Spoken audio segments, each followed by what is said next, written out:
이 시간 위에 있는 권세들에게 복종하라 라는 제목으로 함께 말씀을 나누겠습니다. 위에 있는 권세들에게 복종하라. 오늘 말씀은 이제 세상의 권세자들에게 어떤 자세를 가져야 되는지라고 이제 말씀을 이제 전할 건데요. 근데 이 말씀은 전제되어 있는 게 있어요. 교회 안에서의 세움받은 분들에 대한 우리의 자세, 그렇죠? 이것이 전제되어 있고 너희들이 교회 안뿐만이 아니라 밖에 세워진 권세자들에게도 동일해야 된다라는 느낌으로 우리가 받아야 됩니다. 그래서 여기 있는 권세자, 위정자, 제가 뭐 이렇게 통치자 이런 이야기를 할 때마다 누구를 생각해야 되냐면 담임 목사님, 부교육자, 장로님들, 권사님들, 그 밖에 세움을 받은 모든 분들에 대해서 같이 대입해서 생각하시면 이 말씀이 교회 안에서의 질서에도 그렇고 또 교회 세상 밖에서의 질서에도 그렇고 우리 모두에게 유익이 되는 줄 믿습니다. 1절 말씀을 보니까 같이 읽어보겠습니다. 시작. 각 사람은 위에 있는 권세들에게 복종하라 라고 말씀하고 있습니다. 짧게 읽겠습니다. 오늘 함께 읽은 로마서 이제 본문 말씀이 우리에게 가르쳐주고 있는 말씀의 요점입니다. 각 사람은 위에 있는 권세들에게 복종하라 라는 것입니다. 그 나머지 내용들은 권세들에게 복종하라는 말씀을 해석하는 내용들이 나오고 있어요. 위에 있는 권세들에게 복종하라. 믿는 사람이든 믿지 않는 사람이든 모든 사람은 위에 있는 권세에 복종하라. 여기서 복종하라라는 이제 의미가 무엇인가? 여기에 우리가 관심을 가져야 될 부분입니다. 앞뒤 안 가리고 그냥 무조건 맹종하라는 것인가? 무슨 의미를 갖고 있는 것인가?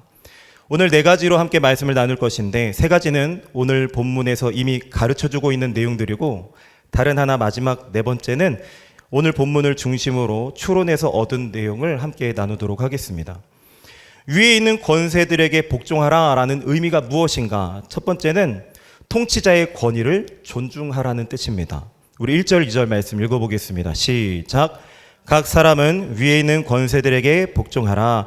권세는 하나님으로부터 나지 않음이 없나니 모든 권세는 다 하나님께서 정하신 바라. 그러므로 권세를 거스르는 자는 하나님의 명을 거스름이니 거스르는 자들은 심판을 자취하리라. 아멘. 우리가 통치자들의 권위를 존중하고 높여야 될 이유가 2가지가 있습니다. 하나는 그 권세가 하나님으로부터 왔기 때문입니다. 다른 말로 바꾸면 하나님께서 그에게 권세를 주셨기 때문입니다. 그러므로 권력의 원천이 하나님에게 있는 거니까 존경해라 라는 말씀입니다. 2번째 이유는 무엇입니까? 만약 우리가 통치자의 권력을 존중하지 못하면, 존중을 표하지 못하면 그것은 그 권력을 주신 하나님을 멸시하는 것이다 라는 것입니다. 이것은 죄가 되는 것입니다. 하나님을 멸시하는 죄. 이런 의미에서 우리는 통치자의 권리를 존중해야 된다라는 것입니다. 성경에는 여러 곳에서 비슷한 말씀이 나옵니다. 대표적인 예를 든다면 먼저 다니엘 말씀을 우리가 한번 살펴보겠습니다. 4장 32절 말씀 같이 읽어보겠습니다. 시작. 내가 사람에게서 쫓겨나서 들짐승과 함께 살면서 소처럼 풀을 먹을 것이요 이와 같이 7대를 지나서 지극히 높으신 이가 사람의 나라를 다스리며 자기의 뜻대로 그것을 누구에게든지 주시는 줄을 알기까지 이르리라 하더라. 아멘. 다니엘 시대에 하나님께서 바벨론 왕 느부갓네살 왕이 교만하여서 하나님께서 그를 짐승처럼 살도록 만드는 일이 있었습니다. 이 나라, 이 제국이 내가 이룬 거구나 이렇게 자랑하니까 바로 이전에 예언하셨던 환상으로 꿈으로 보여주셨던 그대로 이 느부갓네살 왕이 짐승처럼 살게 됐어요. 그래서 이 짐승처럼 만드시는 이 일로 인해서 느부갓네살 왕이 깨달아야 되는 것이 무엇입니까? 오늘 방금 읽은 말씀의 내용입니다. 지극히 높으신 이가 사람의 나라를 다스리시며 자기의 뜻대로 그것을 누구에게든지 주신다라는 것입니다. 느부갓네살 왕의 권력을 누가 주신 거라고요? 하나님이 주신 거예요. 하나님께서는 자기의 뜻대로 누구에게나 권력을 주신다라는 것입니다. 그리고 우리가 베드로전서 말씀도 살펴보겠습니다. 2장 13절, 14절 읽겠습니다. 시작. 인간의 모든 제도를 주를 위하여 순종하되 혹은 위에 있는 왕이나 혹은 그가 악행하는 자를 징벌하고 선행하는 자를 포상하기 위하여 보낸 총독에게 하라. 아멘. 위에 있는 왕이나 총독, 나라의 관리들에게도 주를 위하여 순종하라라고 베드로 사도가 말씀하고 있는 것입니다. 우리가 하나님을 하나님으로 받들어 섬기려면 교회의 하나님으로만 섬기면 안 되는 것이죠. 이 세상 모든 나라의 하나님, 이 세상의 주권자로도 우리가 하나님을 인정하고 믿고 고백해야 되는 줄로 믿습니다. 잠깐 예수님 이야기를 해볼까요? 우리는 예수님의 태도에 대해서도 가르침을 받습니다. 예수님은 그 당시 로마 총독이었던 다 아시는 이름 빌라도에게 끌려가서 재판을 받았습니다. 예수님이 받은 재판은 사실 재판이 아니죠. 그것은 불법적인 것입니다. 죄 없는 사람을 사형에 넘겨주는 재판이었기 때문에 어떤 격식도 갖추지 않은, 어떤 면에서 보면 무법한 악한 재판이었습니다.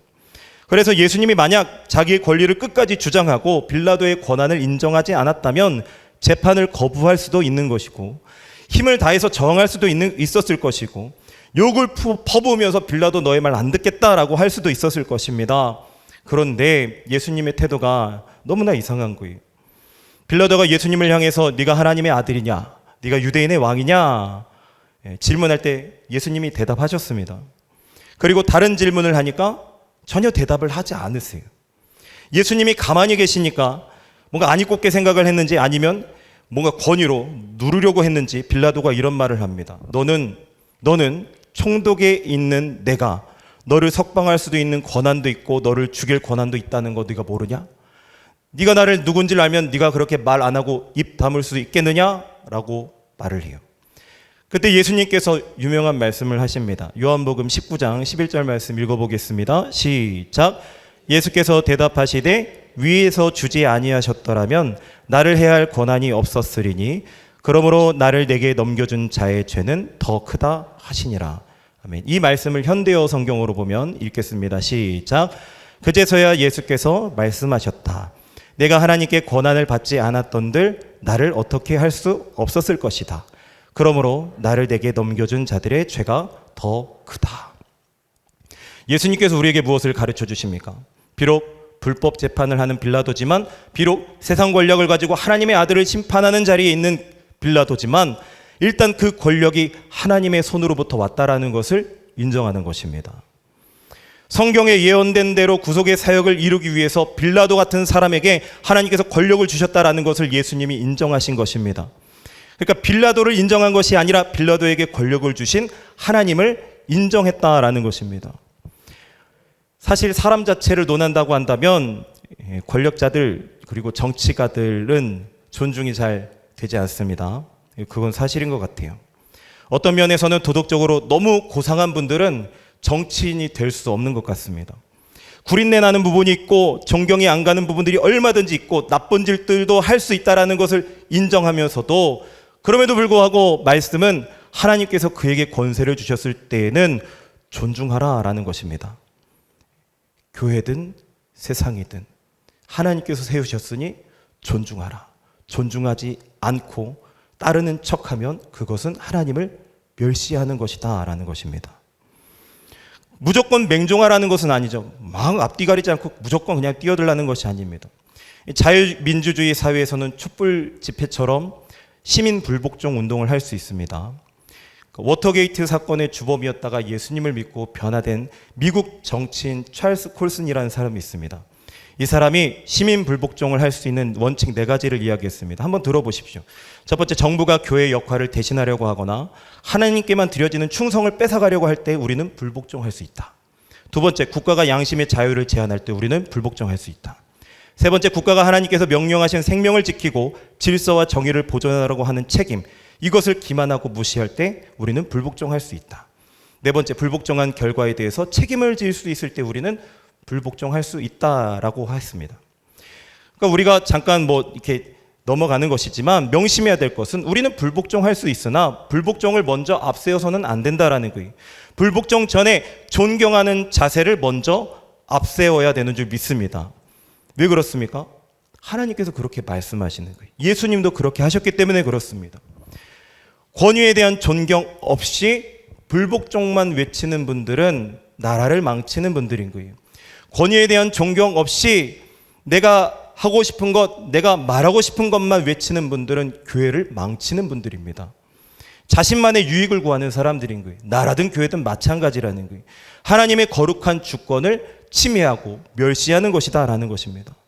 사랑하는 성도 여러분들, 우리나라의 지도자든 더 북쪽에 있는 지도자든 좋은 지도자든 나쁜 지도자든 지도자리에 앉은 사람 그리고 나라의 위정자들 모두 하나님께서 뜻이 있기 때문에 세우셨습니다. 통치자의 권위에 존중하시는 복된 성도님들 되시기를 간절히 바랍니다. 그리고 위에 있는 권세들에게 복종하라, 두 번째 의미가 있습니다. 두 번째, 국가의 법에 순종하라는 것입니다. 3절 말씀 읽겠습니다. 시작. 다스리는 자들은 선한 일에 대하여 두려움이 되지 않고 악한 일에 대하여 되나니 내가 권세를 두려워하지 아니하려느냐. 선을 행하라, 그리하면 그에게 칭찬받으리라. 다스리는 자들은 공직자들을 이야기하는 거죠. 그리고 선을 행하라, 이것은 법을 지키라는 것입니다. 법을 지키면 내가 공직자를 두려워할 필요가 없는 것이죠. 내가 술을 안 마시고 운전을 하면 괜히 음주운전이 무서울 필요가 없는 것이고, 내가 신호가 되어서 횡단보도를 건너면 내 앞에 서 있는 경찰차를 내가 무서워할 필요가 없는 것이겠죠. 그렇죠? 그리고 법을 지키면 두려워할 필요가 없고 칭찬을 받는다라는 것입니다. 국가의 통치자와 공직자들은 국민의 안정과 안녕과 평화를 지켜주고 공평과 정의를 바로 시행하기 위해서 세움받은 하나님의 일꾼들이다라는 것입니다. 그래서 나라마다 법이 있죠. 법을 가지고 억울한 국민들을 안전하게 보호하고 자유롭게 살도록 보정해 줍니다. 악한 사람들의 행동을 억제하고 그들의 죄를 징계하고 벌을 줍니다. 통치자와 공직자들은 법을 보호하고 바로 집행할 책임을 가지고 있고, 법이 있는 이상 국민은 법을 지켜야 될 의무가 있는 것입니다. 선을 행하라, 법을 지키라는 것입니다. 모두가 법을 지키지 않으면 무질서만 남게 됩니다. 힘세고 악하고 이기적인 사람만 살아남는 사회에 정글의 법칙이 통하는 무서운 야생사회가 돼버립니다. 이것을 막기 위해 하나님께서 국가를 주셨고 통치자를 주셨고 법을 주셨습니다. 그래서 우리는 법을 지켜야 됩니다. 네. 이것을 교회로 적용해 보십시오. 교회에서 먼저 이루어지는 것들에 대해서 세상에서도 이렇게 해야 된다라고 가르쳐 주는 것 아닙니까? 그렇죠? 하나님께서 힘세고 악하고 이기적인 사람만 살아남지 않도록, 정글의 법칙이 통하는 무서운 야생사회가 되지 않도록 이것을 막기 위해 하나님께서 교회를 주셨고, 교회에 당회를 주셨고, 그리고 직분자들을 세워주셨고, 교회의 법을 세우셨다라는 거예요. 말씀의 기준을 세우셨다라는 것입니다. 그래서 그것을 마땅히 지켜야 되는 줄로 믿습니다. 네. 직분자 교육 같은데요, 그건 아니고요. 네. 위에 있는 권세들에게 복종하라, 세 번째 의미는 국민의 의무를 다하라는 것입니다. 우리 6절 7절 말씀 읽어보겠습니다. 6절 7절 시작. 너희가 조세를 바치는 것도 이로 말미암음이라. 그들이 하나님의 일꾼이 되어 바로 이 일에 항상 힘쓰니라. 모든 자에게 줄 것을 주되 조세를 받을 자에게 조세를 바치고 관세를 받을 자에게 관세를 바치고 두려워할 자를 두려워하며 존경할 자를 존경하라. 아멘. 세금을 잘 바치라는 내용입니다. 국민으로서 세금을 바쳐야 되고 하나님의 백성으로서 우리가 마땅히 드려야 될 헌금도 잘 드려야 되는 것입니다. 세금은 국민의 의무라는 것이죠. 하나님 나라의 백성은 헌금이 국민의 의무라는 것입니다. 대통령이 마음에 들고 안 들고를 떠나서, 정치가 잘 되고 안 되고를 떠나서 우리의 안녕과 행복을 위해서도 세금을 내야 된다는 말씀입니다. 그렇죠? 교회에 앞장서시는 분들이 마음에 들고 안 들고를 떠나서, 교회가 잘 움직여지고 안 움직이고 이거를 떠나서 우리가 우리의 영혼의 안녕과 행복을 위해서 헌금을 내야 된다라는 말씀으로도 생각할 수 있겠습니다. 그렇죠? 야, 나 교회가 해서 나는 헌금 안 해 라고 할 수 없는 거예요. 국민의 의무라는 것입니다. 이것이 하나님의 명령입니다. 솔직히 우리는 국가에 빚을 지고 있는 사람들입니다. 나라 없이 나라는 것이 존재할 수 있겠습니까? 국가가 없이 내 가정이 안전할 수 있겠습니까? 그렇죠? 대한민국 떠나서 다른 해외로만 나가더라도 갔다 오신 분은 알 거예요. 우리나라가 제일 안전한 나라 중에 상위권입니다. 무질서가 판치는 세상에서 우리가 살아남을 수 있을까요? 범죄가 판을 치는데 과연 우리 가정이 살아남을 수 있겠습니까? 폭력 때문에 문을 열고 나오지 못하는 세상 가운데 우리가 살아남을 수 있겠습니까? 점점 세상이 약해지잖아요. 예전에는 집 대문 다 열어놓고 어린아이들이 그냥 집에 가다가 누구라도 들어가서 야, 너 왔어? 밥 먹어? 그러면 남의 집 아이라도 밥을 먹이고 보내는데 요즘은 그러면 경찰에 끌려갑니다. 세상이 약해지잖아요. 외국에서부터 무서운 침략자가 올 때 우리를 막아주지 않는다면, 나라가 막아주지 않는다면 우리가 누구를 보호해줍니까? 또한 우리가 개인의 힘으로 도저히 누릴 수 없는 공공 서비스도 얼마나 많이 받고 있습니까? 교육, 수도, 도로, 청소하는 것, 쓰레기 내버리는 것 다 그것까지도 국가에서 속하지 않으면 누릴 수 없는 것이고 불편하고 삶의 질이 떨어진다라는 것을 우리는 너무나도 잘 알고 있습니다. 가끔 유튜브를 보면 방글라데시나 인도 영상을 봅니다. 여행하는 사람들 보는 거예요. 저기서 어떻게 살 수 있나라는 생각도 하는 거예요. 그 정도로 불편하고 어렵고 힘든 그런 모습들도 있는데 우리는 얼마나 복을 받았느냐라는 것입니다. 국민을 돌보지 않고 자신만을 위하는 위정자들도 많지만 그래도 묵묵히 수고하는 사람들이 있기 때문에 소금과 같은 공직자들이 있기 때문에 우리가 안전하게 살 수 있다는 것을 잊어서는 안 되는 것입니다. 제가 세종시에서 사역하다 왔는데 세종시 정부 종합청사 있지 않습니까? 불야성이에요. 불야성. 그 나라 공부 많이 한 공무원들 그리고 직급이 높으면 높을수록 집에를 못 들어가요. 연말이 되고 월말 되면 못 들어가요. 밤 늦게까지 계속 그 청사마다 불이 켜져 있습니다. 국토부 무슨 부 행안부 다 불이 켜져 있어요. 그렇게 애쓰고 코피 터지는 분들이 있는 거예요. 잊어서는 안 되는 것입니다. 우리는 빚을 지고 사는 것입니다. 우리 자신의 행복과 우리 재산을 보호하는 문제와 자녀들의 안전과 삶의 질 향상 등 다 나라에 빚을 지고 있는 게 맞습니다. 그래서 빚을 지고도 세금을 내기 싫어한다고 한다면 이 나라에 살 자격이 없다고도 말할 수 있는 것 같아요. 또한 가급적이면 세금을 내지 않으려고 이런 국리 저런 국리 하는 것은 성경적인 것이 아닙니다. 하나님이 원하시는 일이 아닌 거예요. 납세자는 정직해야 됩니다. 분명 구조적인 악도 있을 것입니다. 그런데 지혜롭게 정말 내가 내야 될 세금만 내도록 노력하는 것과 될 수 있으면 어떻게든 안 내려고 하는 것은 분명히 다른 것이죠. 우리 성도님들은 믿는 자들로서 성실하게 납세의 의무를 하시길 바랍니다. 이것이 하나님께서 우리에게 명령하시는 것입니다. 예수 믿는 사람들부터 정직해야 됩니다. 세금은 내야 되는 거예요. 세금을 내지 않기 위해서 악한 길에 서지 않기를 바랍니다. 그리고 제가 말한 세금이라는 단어를 헌금으로 다 바꿔서 생각하시길 바랍니다. 네. 돈 이야기를 하는 게 아닙니다. 하나님의 것에 대한 이야기를 하는 거예요. 위에 있는 권세들에게 복종하라 네 번째 의미가 무엇입니까? 국민의 권리를 책임 있게 행사해라라는 것입니다. 이것은 이제 본문에는 없죠. 본문이 우리에게 주는 어떤 뭔가 이렇게 유추해서 이런 내용들을 보니까 이렇구나라는 그런 대지입니다. 바울 시대에는 국민이 자기 권리를 행사한다라는 것이 참 어려운 것입니다. 상상이 어려운 거예요. 황제나 왕의 제도가 전부 세습제였습니다. 누가 임금이 되리라고 꿈도 안 꿨고 그것을 내다볼 마음의 여유가 없는 거예요. 그런데 오늘날 우리는 자유민주주의에 살고 있습니다. 자유민주주의도 하나님께서 주신 제도죠. 그렇다면 우리 사회에서 통치자의 권리는 국민으로부터 나온다라는 거예요. 국민으로부터 나온다. 이 말은 하나님이 원하시는 지도자를 세울 때 국민의 손을 통해서 뽑는다라는 것입니다. 대한민국의 국정을 맡을 지도자를 세우기 위해서 하나님은 우리가 행사하는 선거권을 이용하신다라는 것입니다. 우리는 내년에 총선을 앞두고 있습니다. 우리 지금까지 권세는 누구로부터 온다고 배우셨습니까? 하나님으로부터 온다고 우리는 배웠습니다. 총선에서 누가 세워지든 그 사람을 그 자리에 세우신 분이 누구라고 말씀하십니까? 하나님이시죠. 예.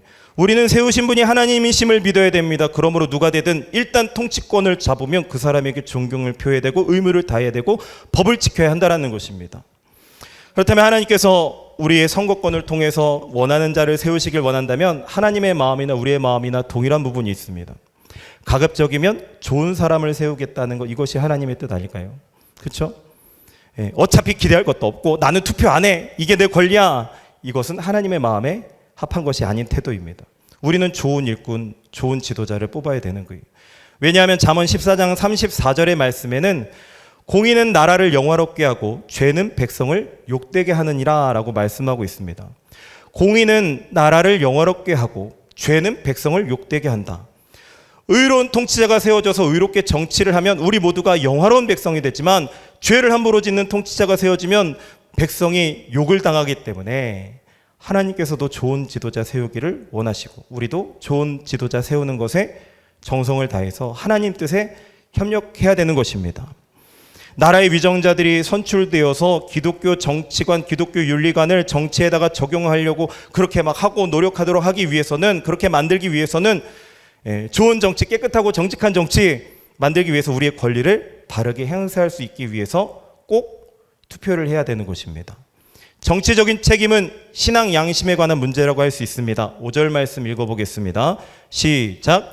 그러므로 복종하지 아니할 수 없으니 진노 때문에 할 것이 아니라 양심을 따라 할 것이라. 아멘.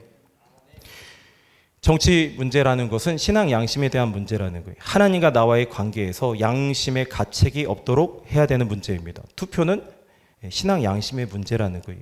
그렇다면 우리가 선거권을 가지고 투표를 할 때 좀 더 나은 사람, 아니 좀 덜 나쁜 사람 뽑으려고 할 때 무엇을 기준으로 합니까? 저는 제 기준으로 저는 이제 예수 믿는 사람으로서 그래도 신앙을 따져봐야 된다라고 생각하는 거예요. 신앙을 따져봐야 된다. 예수님 믿는 사람이 믿음 없는 불신자보다 조금이라도 더 낫다라는 이런 확신이 없으면 투표하기 힘들 것입니다. 어떻게 투표합니까? 우리가 무슨 기준으로 삼아요? 하나님을 믿는 사람은 안 믿는 사람보다는 조금이라도 더 낫다. 같이 더럽고 때묻고 구린내가 나도 하나님을 믿는 사람은 그래도 조금 더 낫다라는 그런 생각. 그래서 우리는 누굴 뽑더라도 우리 성도님들은 기도하시고 그렇게 하나님 누구 원하십니까? 누가 원하시는 사람입니까? 라고 물어가면서 주어진 권리를 행사할 수 있으시기를 간절히 바랍니다. 말씀을 읽겠습니다. 사랑하는 성도 여러분들, 이 나라의 권세는 누구로부터 오는 것이라고요? 하나님께로부터 오는 것입니다. 교회에 세워진 직분자들, 담임 목사님, 그리고 장로님, 권사님, 지사님, 그리고 조장님, 구역장님, 누가 세우신 것이라고요? 하나님께서 세우셨습니다. 누구라도 하나님께서는 당신이 원하시는 자를 세우시는 거예요. 우주의 통치자 하나님의 주권을 인정하고 이 나라와 민족, 대통령과 위정자들을 위해서 기도를 쉬지 않기를 바랍니다. 또한 우리 교회에 세워진 분들을 위해서 기도를 쉬지 않길 바랍니다. 우리가 기도할 때 하나님께서 우리의 기도를 들으시는 줄 믿습니다. 하나님께서는 통일을 위해서 이 나라를 준비시킬 것입니다. 그리고 세계 선교를 위해서 이 나라를, 우리 자녀들을 준비시킬 것입니다. 하나님 영광을 위해서 대한민국과 우리 수원영락교회를 사용하실 것입니다. 그러므로 말씀대로 순종하면서 통치자의 권위에 존중하고 국가의 법에 순종하고 국민의 의무를 다하고 국민의 권리를 책임 있게 행사하는 복된 수원영락교회 우리 성도님들 되시기를 간절히 바라고 축복합니다.